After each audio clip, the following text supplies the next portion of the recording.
দেখছিস তুই আমার দিকে? হ্যাঁ, তোকে আজকে ছাড়বো না, ছাড়বো না তোকে। তুই সব সময় আমার পিছনে পড়ে থাকিস, তোর জন্য আমি বাইরে বেরোতে পারি না। ছাড় বলছি, ছাড়। আমি তোকে আজকে শেষ করে দেবো, শেষ। তোকে আমি কামড়ে নেবো। তুই কি ভেবেছিস? এই ছাড় বলছি, ছাড় ছাড়। লজ্জা করে না তোকে আজকে এই বাচ্চা ছেলে আমাকে কিস করে নিল। এ বাবা, ছাড় ছাড়। আমার বয়ফ্রেন্ড শুনলে কি করবে? সে তো শুনে আত্মহত্যা করে ফেলবে।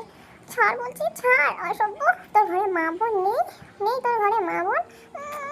ছাড়। আমার লেজে কামড়াবি না, এই লেজে কামড়াবি না। আমার লেজ ছেড়ে কথা বল।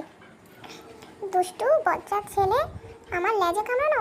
তুই কার লেজে পা দিয়েছিস এখনো তুই জানিস না বাছা? আজকে আমি তোকে এখানেই শেষ করে দেবো। তুই কি ভেবেছিস? এই আমার লেজ ছেড়ে কথা বল। লেজে কামড়াবি না, কামড়াবি না আমার লেজে। লেজে আমার ব্যথা আছে, ছেড়ে দে বলছি। ছাড়। সেই লেজে হাত দেয় সেই। অসভ্য হলে যা হয়। তোর কোনো শিক্ষাই বাবা গো, আমাকে মেরে ফেললো গো, মেরে ফেললো। বন্ধুরা, তোমরা শুধু দেখছো আর হাসছো, আমাকে নিয়ে মজা নিচ্ছ। প্লিজ তোমরাই কমেন্টে বলো এই বজ্জাত ছেলেটার কি করা উচিত। আমাকে দেখো কিভাবে কষ্ট দিচ্ছে আমার পিছনে লাগিয়ে সব সময়। তোমরা প্লিজ আমাকে সাপোর্ট করো, প্লিজ।